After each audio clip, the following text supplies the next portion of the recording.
Sorry, real quick. If that's Sarah's mom, you raised an absolutely wonderful daughter. Yes, and that's coming from me, the monster. There's consensus. Non-Fon and Sarah, I didn't hear you guys even speak about it, but I showed up kind of 45 minutes in.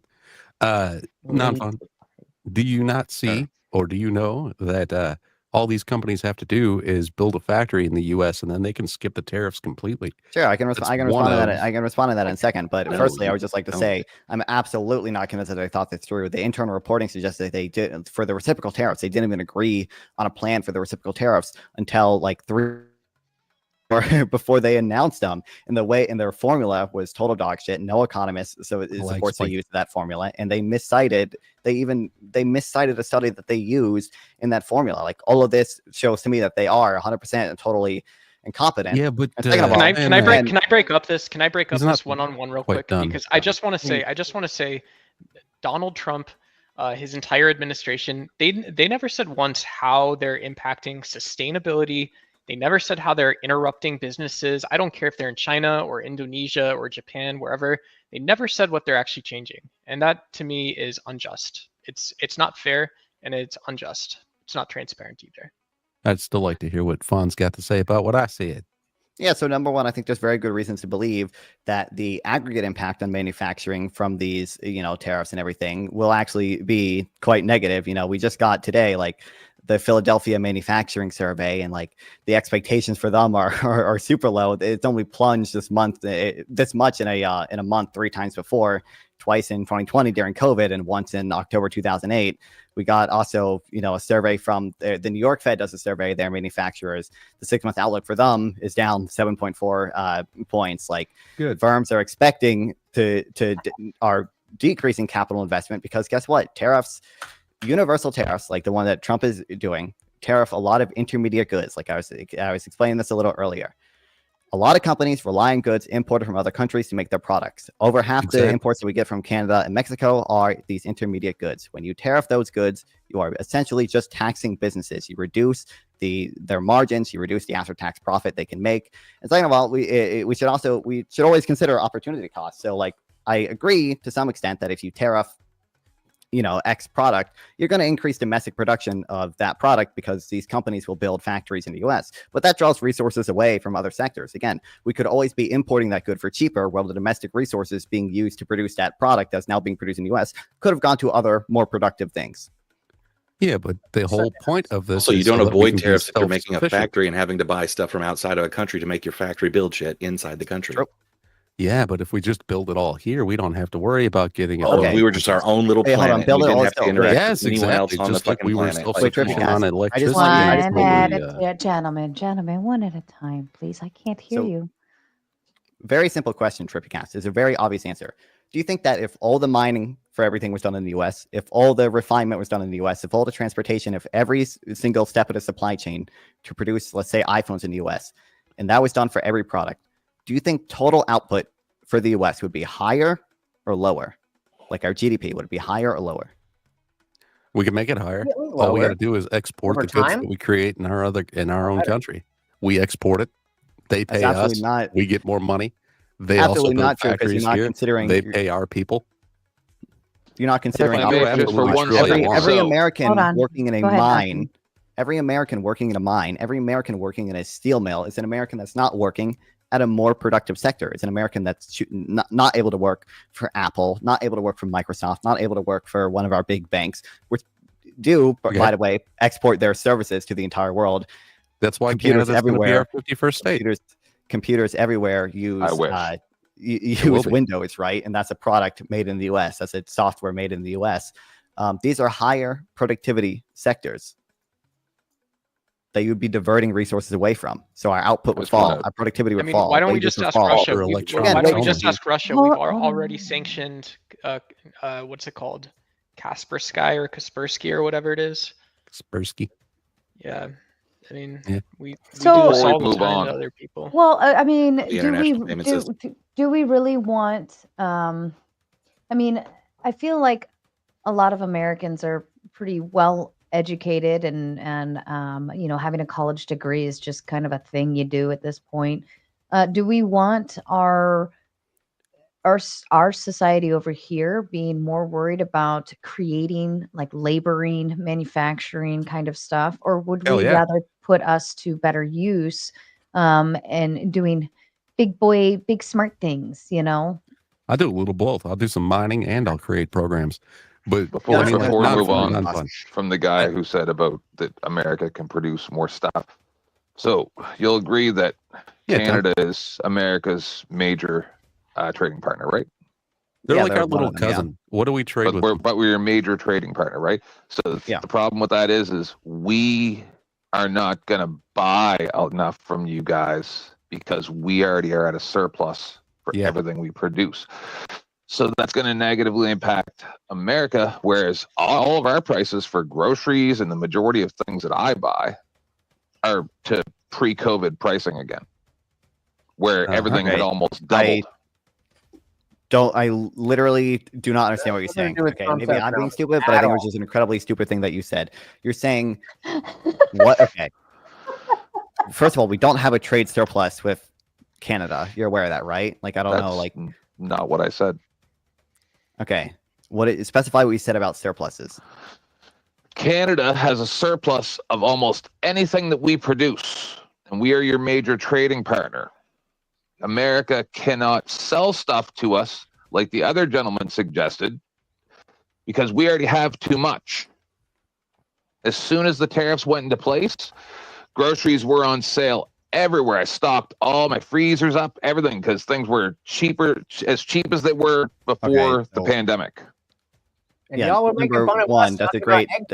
Right as the election was going on. Have you checked the price of eggs? All our stuff has gone, like I said, all down to pre-pandemic pricing.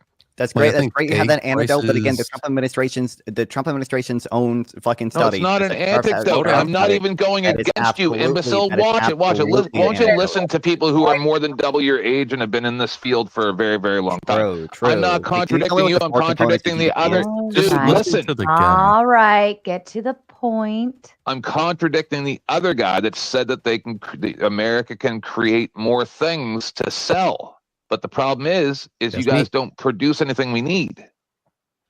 And Canada's not really producing anything we need. I mean, that was handled. No, so I'm saying it would be a good thing if you guys did produce more stuff in factories in your country. Okay, hold on. Canada was sending some wood over here. We don't need that. What did you say about oil just now? Wait, what do you mean we don't need? Wait, what do you mean? Canada exports a lot of oil to us. We buy a lot of oil. What kind of oil?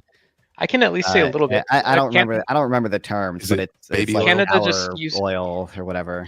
All right, let me interrupt, gentlemen. Box with a Big 5 says, we used to be a steel town. The unions drove them off in the late 70s. Any thoughts to that? Not really. Trade has localized costs but diffuse benefits. So I'm not going to deny that there were absolutely some towns that kind of got fucked over by free trade or whatever. But we have to consider the static and dynamic benefits from comparative advantage and free trade. So I mean, look, every consumer in the U.S. beyond just the tariffs, then, right? Hold on, real quick. Can I just respond to this? Every consumer in the U.S. benefits from the cheaper steel. Every business in the U.S. benefits from cheaper steel. I also want to answer from Trippy because he said we didn't need Canadian lumber. Do you think that lowering input prices for businesses is good? Lowering input prices for businesses does not matter to me. Hold on, I don't know what's going on there. Also, if there's any oil that we need from Canada, it's too bad we're going to drill in it. So we get our own oil. We produce our own fucking oil for our own needs. We were already self-sufficient on electricity before Biden got in there and reversed that shit. Mm-hmm. We had the pipeline from Canada. Under Biden as well. But we got rid of the pipeline, right? We've been doing all right. We're going to do better by actually having our own oil and not having to depend on other countries. If you want to sit there and get everything, talk over me or whatever. If you want to keep getting shit from other countries because you think it's cheaper, but having to cross like war boundaries, having to go to other people that we are enemies with and beg and plead for them to give us shit. If you think that's really such a great idea, why don't you go into politics? There's different problems. Hold on. I have my hopes on Nanfan going into politics one day. I think he could make everything beautiful. Nick H. He's got to do something with that labor. Nick H with the big 5 says, "Hi Sarah, you should contact Rinyald's Notebook and First Amender someday. Very good debaters as well. Actually, since you say that, Rinyald, I just booked him for an upcoming debate, along with it'll be with Grid 1, and hold on, let me get to it so we can kind of have the conversation because it'll be nice. Classy Neurotic." And then also Pentuple TV. They will be duking out the Doge conversation on the 28th. So that is on the books. And I believe First Amender did make his way into my Discord. And I feel like I had a conversation with them and said to jump on the open panel. So great minds think alike, Nick. They're already kind of here. Thank you. And yeah. All right, back to you, gentlemen. Okay, wait. There are like 5 things I want to say to Trippy. Number 1, anyone can Google this right now. Everyone should Google, does reducing input prices shift supply to the right? And you will see that reducing input prices shift supply to the right. So that's a really good thing. You're too used to getting these things from other countries and having that little drop in price. Increasing the amount of things that businesses can produce lowers prices. It increases total output. That's just a shifting supply to the right. It's just a really good thing. It increases quantity and lowers prices. That's a really good thing. Yeah. Consumers benefit from it. Producers benefit from it. It's really great. It increases quality. Can I definitely finish my point? Quality. When we buy lumber from Canada, that lumber is cheaper than it would have been if it were produced in the U.S. That's at least part of the reason that we're buying it. And why is it cheaper? Because you guys have more forests. Are you kidding me? No, that's part. Yeah. So why is it cheaper? So you guys cut down trees for large less. Do you understand supply and demand? Cost is lower. In large part, the opportunity cost is lower for Canada because they don't have as other high tech industries as we do. Like that's That doesn't make any sense. Canada sucks. Is your long and short? All right. The reason for the record, 10th man got booted to the back for speaking in anecdotes again. Will you not learn, good sir? But yeah, now you got Dustin Buck up here. All right, back. He should have less time back there because that was. Thank Canada you, money. Sarah. You're welcome. You can thank Neve. Yeah, I want to see Canada go on strike. The oil stuff, because what we buy off of Canada is crude oil, and we refine it in the U.S. and sell it back to them. So that is already it's already an efficient way of us making money off of it. Like the reason we do that is because we buy the crude oil, actually can sell it back to them. It's not just like a trade deficit, right? Like we're not seeing like a humongous trade deficit with them because of this situation. It's we both gain from this trade. I don't know. That sounds like we're taking advantage of Canada. Do you know what the sellback price is after it's been refined, as opposed to our import price for what we pay for? It's higher per refinery.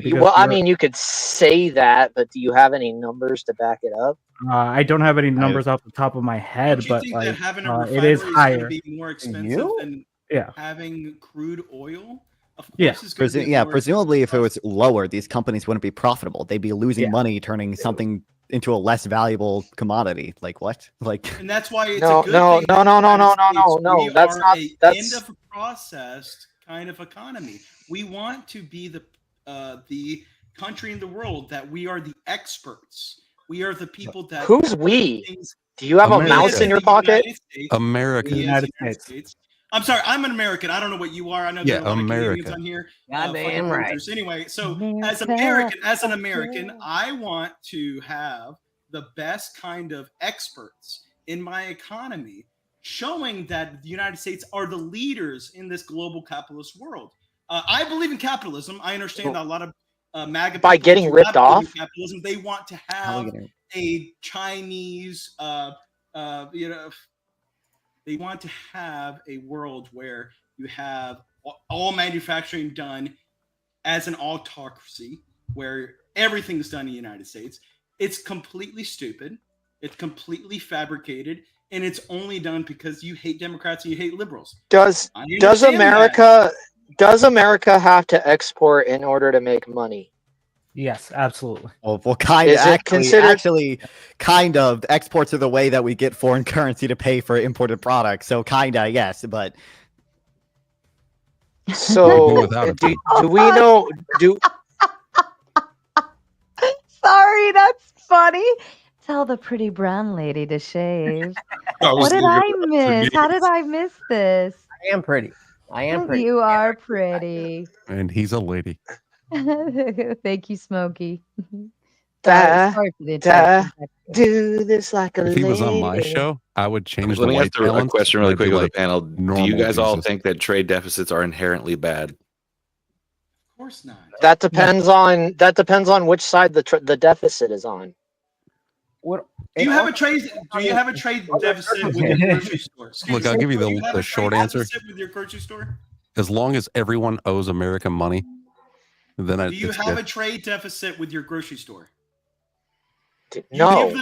What are you talking about? You absolutely do. Grocery stores do have like net. No, that's not even how that works. I'm answering your question. That's not even.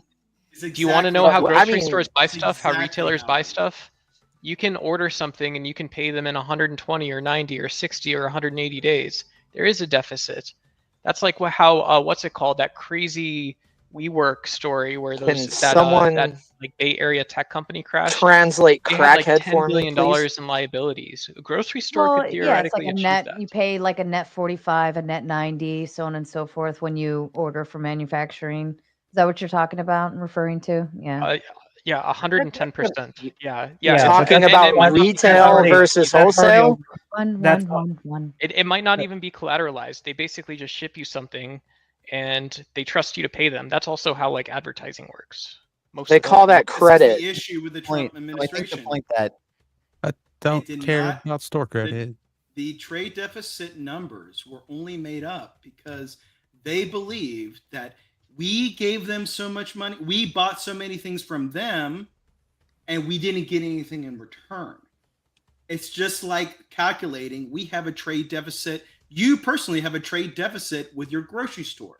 You bought, 5,000 ice cream bars because you're sad and depressed, and you have a trade deficit because you spent $5,000 for those ice cream bars. That's how the Trump administration, this effigy guy, is showing this fucking bullshit math. This is not how the world works. It is bullshit. What are you talking about right now? America first. We don't. All this equation does is try to fill in the trade deficit and create a trade balance with money. Like that's all it does. It is, and half of the fucking things on this equation are made to fucking cancel themselves out. It is the dumbest thing that they have ever. Even the guy they tried to take this from had to come out and say that they are misusing my shit. This is some of the most dumb. Why would you put something out where a bunch of mathematicians are immediately going to jump on it and see how stupid you are for putting it out? And watch it work out. The best thing you could do was show these sort of numbers to MAGA because these people are scared. Well, they do not understand these things. What are you talking about? Okay, you want to know what Trump said about the whole situation? You know about dumb. Clearly. Trump said, "Give me until September, and you'll see the difference by September." Wait, what does it look like, Trippycast? What does it look like if these tariffs are working? I'm super curious. Give me some concrete metrics that we can look at in September to determine. Yeah, I didn't bring my school books today, but yeah, okay. Well, I'll tell you that there will be more factories in America. There will be more production coming out of the country. There'll be more companies. We're a behemoth, a juggernaut. Hold on. Sasquatch, I want to hear from you next. I'm sitting here. Do you guys even know that NVIDIA is moving factories to America so they can build chips here? Who is? Yeah. Do you know why? NVIDIA, the GPU and chip maker.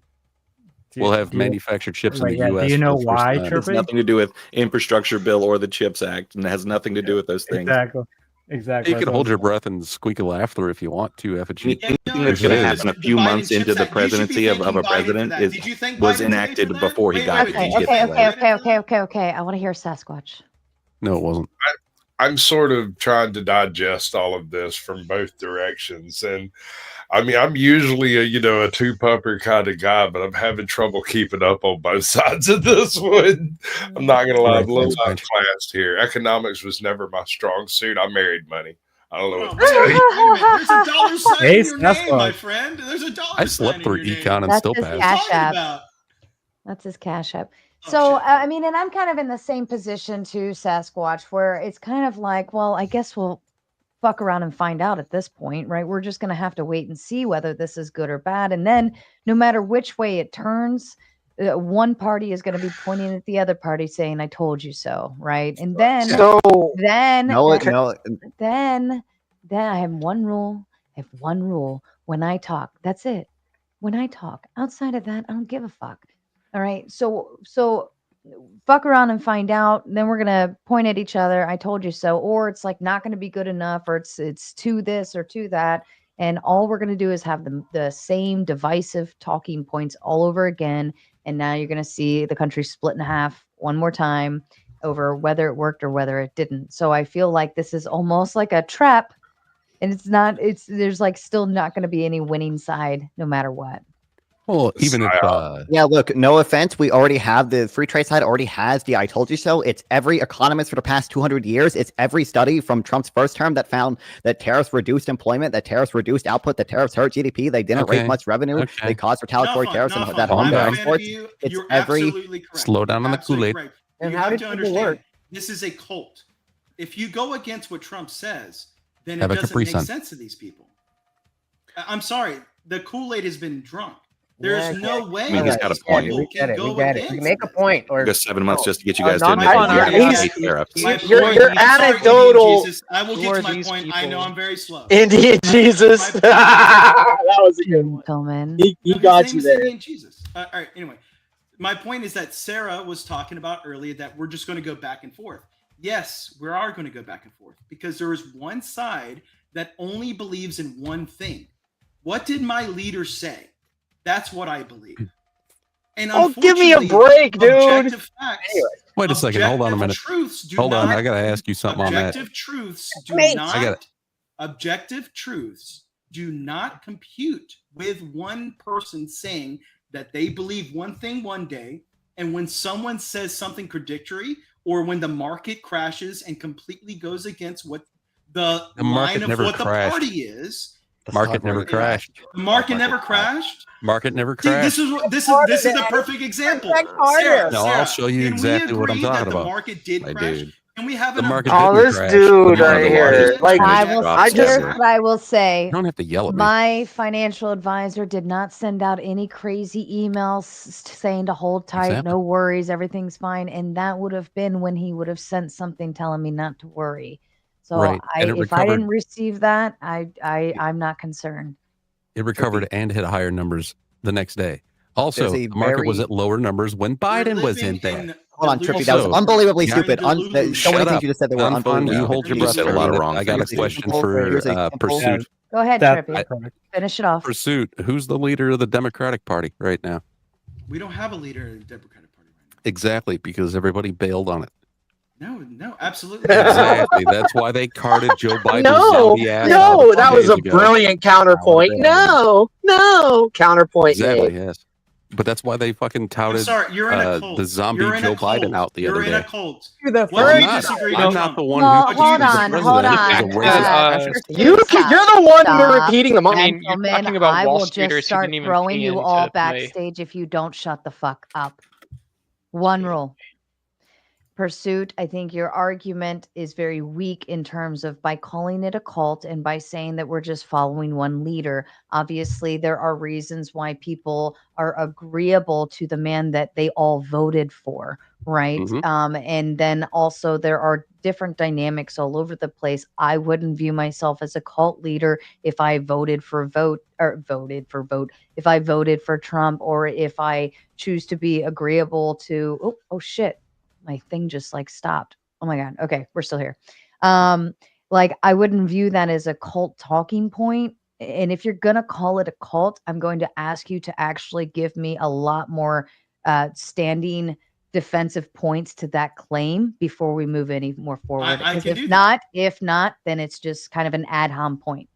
I'm not trying to do an ad hom. It's very obvious. I just try to lay out an objective fact. The fact that the markets did go down. Did they not? And you told me the only thing that matters to you is if your own personal advisor told you that you needed to be worried about it or not. Right now, we can Google. Right now, we can look at the S&P 500. Right now, we can look at any sort of NASDAQ, any sort of standard. Did the stocks go down when the tariffs were announced? Yes or no? It was a Did the mild global dip, economy? I'm spiked sorry, I absolutely thought this did. was only for me. 100% they did. Hold on. 100% they did. Yes, that's called a knee-jerk reaction.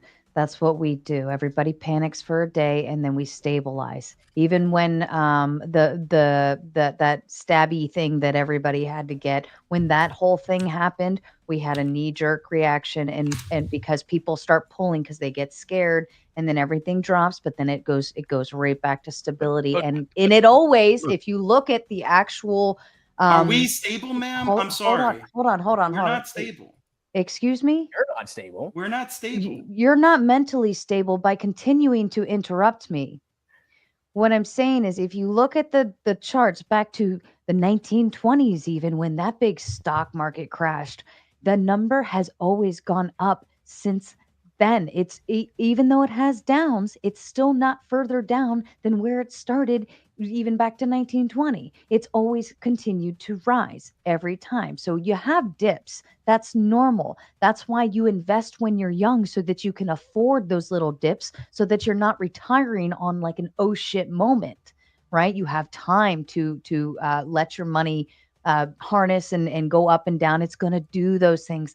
That's perfectly normal.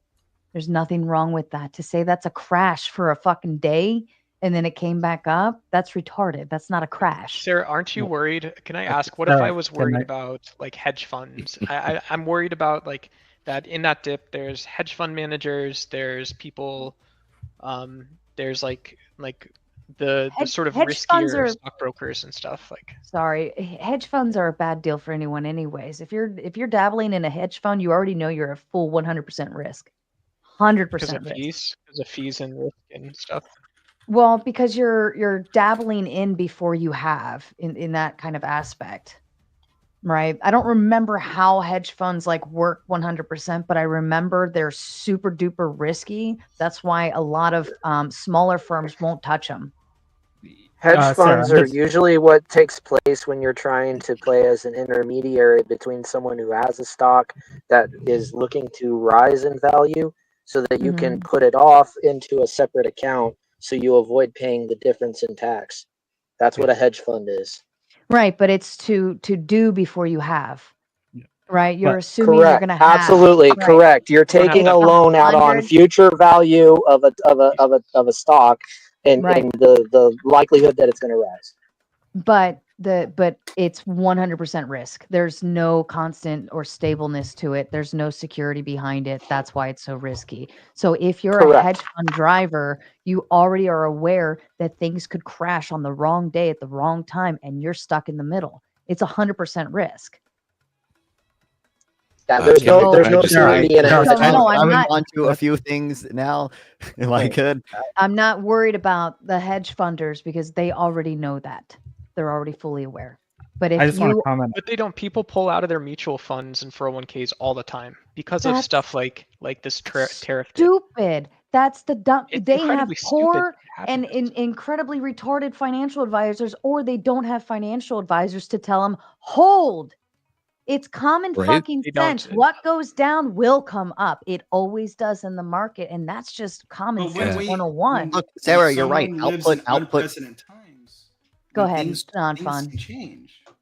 Look, so Sarah, you're right. Output grows over time, right? Like obviously the stock market is higher now than it was under Biden because things just generally have an upward trend. That doesn't mean that this, this isn't a crash by any reasonable definition. This was a stock market crash. It was like the largest, I think it was like the largest single day decline since COVID. And, you know, depending on how you measure it, it decently sized. It wasn't the largest decline since COVID. Okay.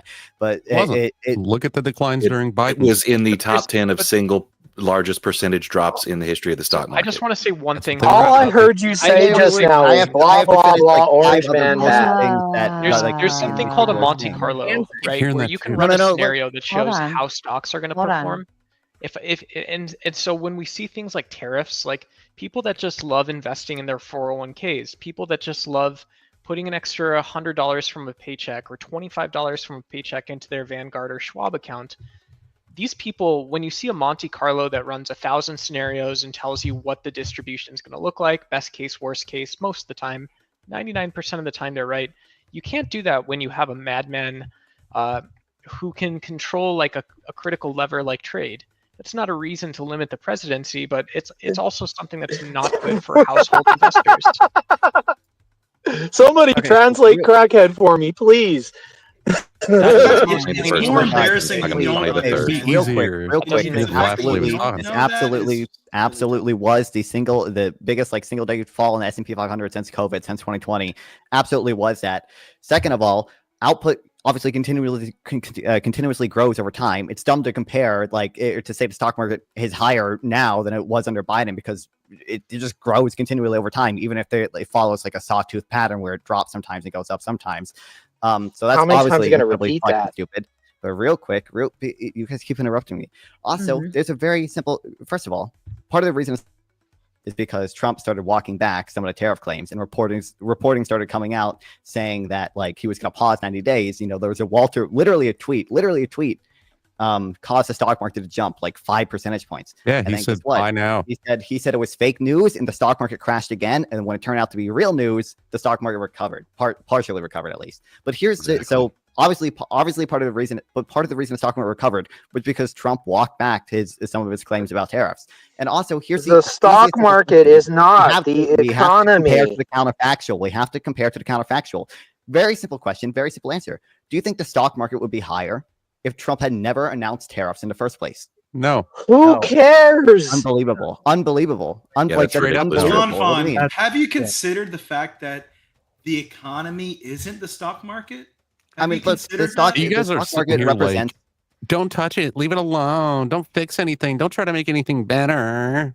Do you guys? Let me ask you. We like things the way they are, and if anybody gets in there that I disagree with, we're going to throw a fit. You guys remind me. You guys are sitting here saying that wiping out $11 trillion in wealth is a good negotiating tactic. You'll see. And you guys sound like Jon Stewart sitting over there, somebody needs to fix Jon Stewart, but I don't like his fixing. What is wrong with listening to Jon Stewart? He's a comedian. He's a my gosh.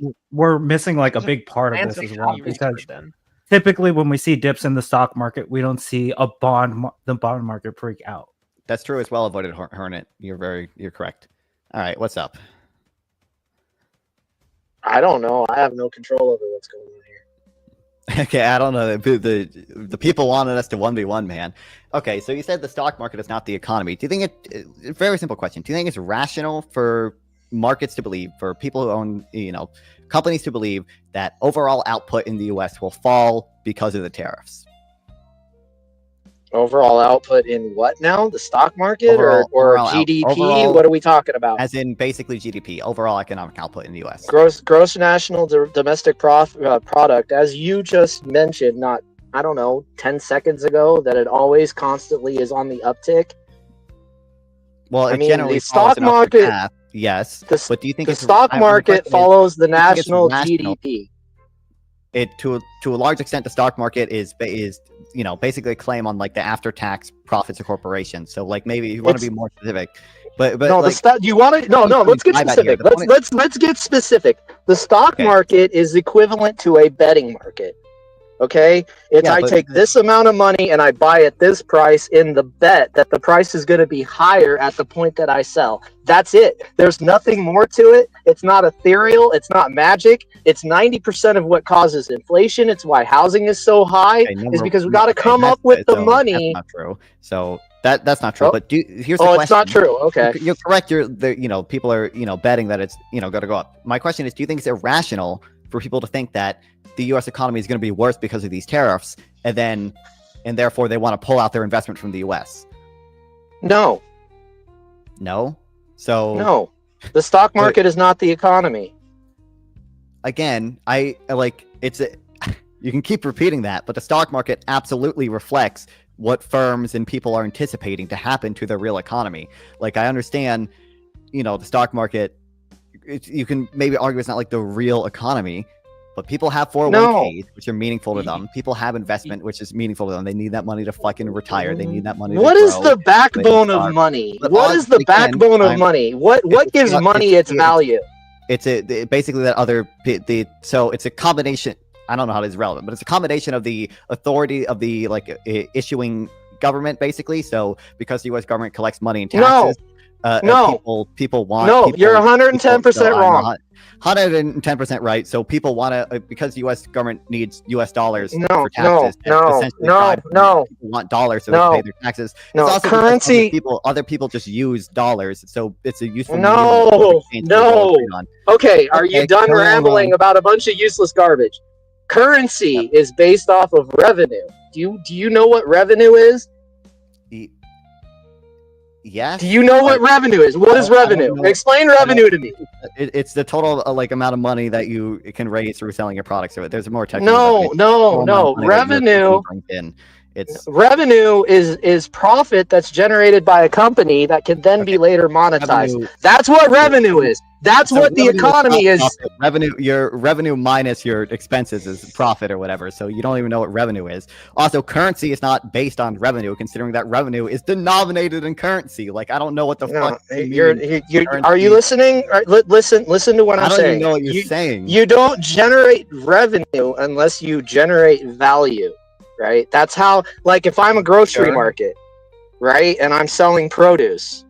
Okay, no, I don't generate. I don't. Oh, okay. Oh, that's weird. No, look, buddy. You don't generate. You don't generate current. Yes, that's exactly what it is, and that is how the economy works. You have to generate value to generate currency. Well, when you say generate currency, so when you ask me, and I think this is what most reasonable people would interpret this as, what is the value of money based off of? I don't think people are, expecting.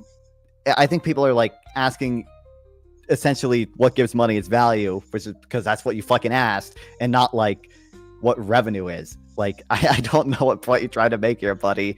I thought you were. I'm trying to tie this all. I'm trying to tie this into a straight line where you can think about it. Well, you're being obstinate, so I can live with it. Okay. He's being obtuse and you're being a right angle. I think that Dustin did so well. My goodness. Southern Gamer with a big 2 says, I would love to see Indian Jesus slapped on. Well, unfortunately, $2 only gets you sometimes me reading them, mostly nothing. Because for what it's worth, at least send 5 if you want to see something happen. Come on.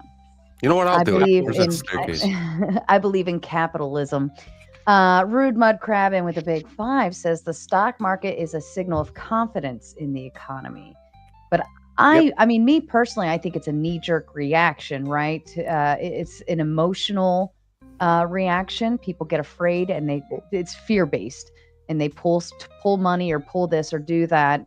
When if you just sit and fucking wait sometimes to see what's going to happen first before just reacting to something coming out.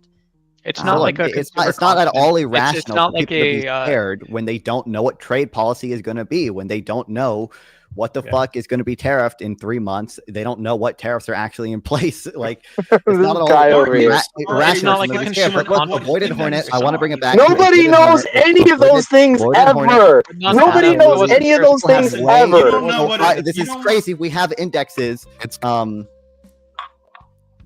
Okay, I guess just real quick. Now I can finish my point. Okay, uninterrupted. I just want to say, I want to back up. Avoided Hornet was absolutely correct to mention that bonds are falling along with stocks, and the dollar is falling as well. This is more than just stocks being a signal of no confidence in our economy.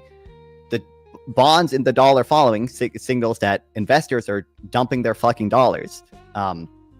Typically, if stocks are falling, people are going to go to safer assets like bonds, and they'll buy bonds, and that'll basically drive the price of bonds up, which drives down the yield on bonds. That's not happening because a ton of fucking people are just dumping their dollars and investing in Europe or investing in the UK or investing in China because they don't want to hold US dollars anymore because they are so fucking scared. And it's not irrational for them to be scared because there's so much uncertainty. And uncertainty is bad. It reduces investment. We have studies on this. It is bad. Anyway, what's up, Indian Jesus? I can agree with all of that. But I think, let's zoom out. Why is it, and I know this is a basic talking point question, but I'm kind of trying to reset and bring everything back. If tariffs are so bad, then why has every country been tariffing the U.S. forever? Look, so one, I'll say most countries don't have a particularly high tariff on us. They have about, like the EU has like a 1.64% average weighted tariff on us. Like, that's basically nothing. So zero. If it's actually, Right. So I think it is bad for them. But look, there's an entire subfield of economics to answer this very question. It's called public choice economics. Essentially, a big reason why these tariffs happen, very low tariffs, mind you, but there are some exceptions in other countries, is because tariffs have very concentrated benefits and very diffuse costs, basically. So take sugar in the US. A sugar tariff gives sugar companies in the US billions and billions and billions of dollars. But each individual US consumer only pays like $30 a year more for sugar because of the sugar tariffs.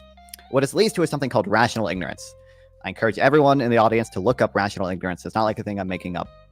It is actually rational for consumers in the US and other countries which have similar tariffs to essentially not fight back against these tariffs, because it would take more time and effort to learn about what industries are tariffed and why they're tariffed, and then like organize to fight back against them, than it is that costs more in terms of opportunity cost than it is to just pay the cost of the tariff. It's rational ignorance. That is the big reason why these to America. What? Sorry. Why, if it's easier for them to have the tariffs than to fight them, then why is that not the case with American tariffs? What do you mean? What do you mean by that? I think a big reason why tariffs exist in the U.S. prior to Trump is because of that very thing. I gave the example of sugar tariffs. I think the reason sugar tariffs in the U.S. exist is because of the rational ignorance. That's not. No, what I fine that the rational ignorance. Sure, I've not personally heard that, but I'll just take your word for it because that's not really directly what I'm talking about. I'm trying to get your perspective on the idea of why you think that, you know, when our entire country ran on tariffs for a long time and everything was good. And I'm not saying, oh, in the past good, therefore it should be done. I'm just trying to get you to state a direct reason why you think that if tariffs are bad for a country, that a foreign country would put tariffs on America, and in that case, that the tariffs are already there, that we wouldn't want to have reciprocal tariffs. Well, I mentioned why I think these other countries place tariffs on us. It's because of the very same factors I listed, of the, you know, rational ignorance. Like, it's not beneficial for those countries to place tariffs on us most of the time, at least. But they do it because of special interest groups, essentially. So I'll also mention you talked about. You're saying it's corruption. Because those governments are corrupt and are hurting their people, not because it makes any financial sense. That's your basically. So, it makes financial sense for special interests, which have more control over the government, right? Like, you don't have to be, I would say, like a holistically corrupt government to have special interest lobby for tariffs. But a big reason why tariffs exist is because of public choice theory and rational ignorance. Absolutely, it's not because it is in these countries' interest to tariff us. So do you not see again, I'm going back to talking points because I want to keep it simple. The short-term pain for long-term gain. That if we have these tariffs and it temporarily puts prices up, but it puts the American the American market more even, then everybody can lower their prices. Look, there's just no good evidence to believe that tariffs will lead to a long-term gain. There was no evidence at telling. Hello? Did he freeze? Frozen? Okay, I thought it was just me for a second. There he is. Okay, you're back. He's back. You got about 1 minute. Gotcha. So nobody knew that we had no evidence that telling Kim Jong-un that he would fire in fury if he sent I don't even remember exactly what it was, but when Trump said that to him, I was, even before I was a Trump fan, I was like, yo, what are you doing? This is a maniac. And my dad, shout out to Papa Lutch, who has been with Trump all along, he's like, no, you don't understand. This is what Trump does. And I was so skeptical. But guess what?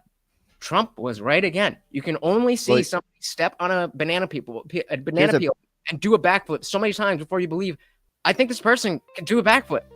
Here's a better way to say what I was trying to say. All the economic models, and I was going to say the majority of economic models, like comparative advantage, like new trade theory that I can provide you, say that trade is beneficial for nations and stopping trade will have cost in the short term and in the long term. And all the empirical evidence, again, I shouldn't say all, but 99% of the empirical evidence backs this up. We have studies from Spain. We have that study I cited from the IMF that all show. We have studies from Argentina that all show Trade is generally beneficial. Stopping trade reduces growth. It reduces productivity. It reduces employment. It reduces all these great things. You're like a broken record, bro. You just keep repeating yourself. You got no point. I mean, point. Yeah, and I just want to make a logistical observation for the viewers watching. I also have Dragon Rage backstage. I have Powder Dusty. I have Melanie, the Furby, and I have James Live Talks, and I still have 10th Man sitting back here. So in order to get them up, you have to boot someone off. The only person you cannot boot is Non-Fun because he is the guest of the evening. Sarah, I was going to be nice. I was going to be nice to one person and volunteer to leave. I'm in very much like my encyclopedia mind. So I think I might just watch from YouTube grift, if that's man. Okay. Get the grift. Yeah, that's okay. I know, but someone. Okay, I know someone in chat could give like $100 right now, and it wouldn't be a big deal. And they don't even have to ask for anything. It's like that kind of $100. Mm-hmm. So I'm just going to take off, and it was really nice talking to everyone. And yeah, I'll see y'all in the YouTube chat. Nice seeing you there, man. We'll catch you around. You're cool. And the cut with the Big Ten says, Non-Fun 2020 economy had worst economic growth since World War II, but the stock market was pretty good, so it's not directly linked. We also need tariff for protection and revenue before income tax. And I'm going to let you respond, and then I have to screen up to bring someone else on stage. Go ahead. Yeah. So look, I mean, I think during COVID, we basically had, what's called like a K-shaped recovery, where like during the volatility lockdowns during COVID and all that jazz, like a lot of stocks went down, but some stocks went up because, for example, people started using Netflix more. They started using a lot of, tech products more, and that made their stocks go up. And there were, quantitative easing from the Fed and all these things that kind of supported a lot of companies, which made sort of stabilized the stock market. And also, when you say the economy had the worst economic growth since World War II, that might be true like as the recession was happening, but the US actually had pretty high growth immediately after COVID. Right. One of the higher shows that year. Yeah, I know. You have a point, but I'm going to choose to ignore it for the cherry picked point. Yes. Okay. So we need tariff for protection and revenue. I mean, I can explain to you again. I'm going to sound like a broken record. Why protectionism is generally bad? It's because trade generally has all these benefits, and it, protectionism prevents countries from specializing in certain things, and there's an opportunity cost for countries to not specialize, basically. And obviously, I understand that we use tariffs for revenue before income tax, but that was because U.S. government. That was for two reasons. One, the U.S. didn't have that much state capacity back then, so it was just harder to implement income tax. It was also unconstitutional. And secondly, it's because U.S. government spending was like 3% of GDP. Tariffs today are just not a great raiser of revenue. In order to replace income tax, you would need a 58% universal tariff, assuming no retaliation and assuming that no one stops importing goods, which obviously countries would retaliate and obviously would stop importing goods. If you want to raise revenue, do a 5% VAT. A 5% VAT to a broad base would raise the same amount of revenue as a 20% universal tariff, and a 5% VAT to a narrow base would raise the same amount of revenue as a 10% universal tariff. And you don't think any other countries are going to argue against these VATs? No, because they're explicitly allowed under WTO rules, because a VAT is a trade neutral tax. Do you recognize that? Oh, so the rules will allow it, just kind of like tariffs are allowed. Hold on, Dustin. You have been booted. Lauren paid to kick you off. Oh, no. Remove you. And then let me get a screen up. And then also I see Rude Mudcrab paid to bring up Powder Dusty. Oh, Dragon Rage, I see you. You're good now. Rude Mudcrab is awesome. If you want to go back to Avatar, that's totally fine. All right. I didn't even let him know I was backstage. I did. Did you not? Oh, you did? Oh, no, I didn't hear. Yeah, she mentioned. Of course, because you never pay attention before you come up here. You break all of I wasn't even sitting here. I sat down. I took my headphones off and walked away, and then forgot I was in here until I came back. All of your panelist rules you break. All right, go ahead, Trippy. Yeah. Pursuit, Non-Fun. I don't know who else. Maybe Effigy, probably not, because he's got a brain. And you guys do have brains too. I'm not saying you don't. Do you guys think that Trump is a fascist? I don't see how that's relevant, but I would say. And answer. Is there a point? Objection baiting. I mean, fascist, I think, is a dumb term. I think Trump has authoritarian tendencies. I would say that, but I don't think he's particularly. I don't think he's like. a full-on fascist. Let's ask Trippy. What do you mean by fascist? I was asking you too. Yeah, what do I mean by fascist? Yeah. Why are we letting him What do you guys derail? mean by fascist? Wait, yeah. Let's not go down this line of argumentation. You see what I mean? Because you can call anybody a fascist. See, that's my point. It's a waste of time if I said yes. Do you think he's a racist? Completely don't understand that. This is a total waste of time. No, it's not a waste of time. I have a point. Okay. Well, I think you should bring up the point then. Well, I'm asking, do you think he's a racist? I want to see if they have shared opinions. I don't know. No? I don't know him as a person. Do you know Trump as a person? I'm noticing that Hornet and Effigy and Dragon. No, I don't know. Not saying anything. I don't think it's irrelevant. I don't know what people would have due process. You have been removed. Can I hit my point before I get moved? Not under fascism. Look, if he was a racist or a fascist, to those who do believe it, then why would he why would he be trying to make an entire country citizens of the United States, meaning Canada? That's all. Wow. Wait, Hang out backstage. I think I got brain damage from that. Wait, why would a fascist have expansionist plans to take over another country? Yeah, I know it's unheard of, Trippy. It's unheard of. Why would a fascist would want to invade another country or take it over, right? Melanie, did you come up here because you saw me here? Oh my God, Neve is so based for letting me on. Neve is amazing. Thank you, Neve. It's hilarious. I don't know who Neve is, but she's amazing. That was hilarious, Neve. Shout out to you. Good one. So non-fun. I want to bring up something about you talking about protected industries potentially. You talked about then a question that came up was stating that it would be better off for anybody that's working in a mine to be going and working for Microsoft and such. So what part of that would be a situation of not protecting that industry? Because what happens if we go into a physical war with China or any other country? That industry has already taken massive hits over the last 2 decades, and if these mines start shutting down even further, how quick are they going to be able to come back up? What impact will that do to the economy as well as our infrastructure? Yeah, look, so like I'm happy to grant sort of like a national security carve out, like any, basically any economist is going to tell you, obviously there are some strategic goods, some strategic industries that we should protect, and part of that protection might involve tariffs because of for national security reasons. We need to make chips here, we need to make batteries here, all those things. So we should probably not buy batteries from China. But look, here's what I'll say. I think the way that Trump is going about tariffs is not going to help these places. Again, I cited earlier the surveys from the Philadelphia Federal Reserve and the New York Federal Reserve. They're surveying manufacturers, and they're all expecting to have like lower output and reduced investment in 6 months from now, because these tariffs apply to like intermediate goods, all the goods that they use for their own production. These mining companies rely on imported equipment. And I also say, like, Biden had a big focus on what he called like friendshoring, basically taking supply chains and moving them out of China, but towards friendlier allied nations. I don't see a problem with getting steel from Japan. Not that China was ever a very big, China was like usually number 9 in like the countries we import steel from. But, Japan is our ally. South Korea is our ally. I don't have any issue relying on them for steel and everything, because we still save money and they're our allies, so they're unlikely to ever like go to war with us, or and applying tariffs to all these countries means that countries won't just move out of China. They'll move specifically to the US, and obviously the US has a higher opportunity cost.